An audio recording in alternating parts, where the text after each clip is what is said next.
मां गंगा का आगमन पृथ्वी पर कैसे हुआ, आइए जानते हैं। बहुत समय पहले सूर्यवंशी राजा दिलीप के पुत्र भागीरथ नाम के एक प्रतापी राजा पृथ्वी पर शासन कर रहे थे। उनके पूर्वजों को ऋषि कपिल मुनि के श्राप ने भस्म कर दिया था। श्राप के कारण उनकी मुक्ति नहीं हुई थी। केवल मां गंगा ही उनका उद्धार कर सकती थी और उनको मुक्ति दे सकती थी।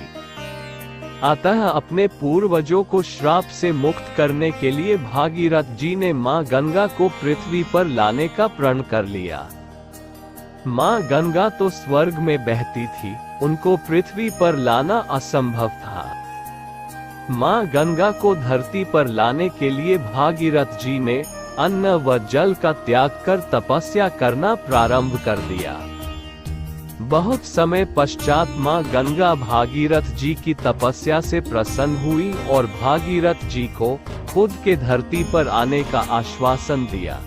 लेकिन मां गंगा ने भागीरथ जी को चेताया कि यदि वो सीधे स्वर्ग से पृथ्वी पर प्रवेश करेंगी तो पृथ्वी उनका वेग सहन नहीं कर पाएगी और पृथ्वी पाताल लोक में समाहित हो जाएगी। ये भागीरथ जी के लिए एक बहुत बड़ी समस्या थी। इस समस्या का समाधान केवल भगवान शिव ही कर सकते थे।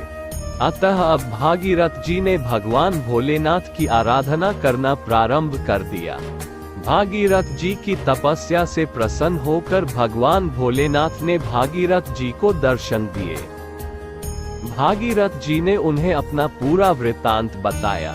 तब भगवान शिव ने उसकी समस्या को हल करने के लिए एक उपाय निकाला।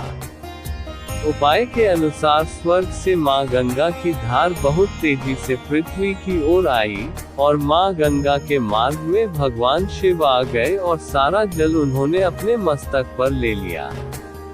सारा जल उनकी जटाओं में समाहित हो गया, उसकी एक बूंद भी धरती पर नहीं गिरी। फिर भगवान शिव ने मां गंगा की धार को 7 धाराओं के रूप में पृथ्वी पर प्रवाहित किया और इस प्रकार मां गंगा का पृथ्वी पर प्रवेश हुआ और भागीरथ जी के पूर्वज भी श्राप से मुक्त हो गए। दोस्तों, ऐसी ही कहानियों के लिए हमारे चैनल को सब्सक्राइब करें।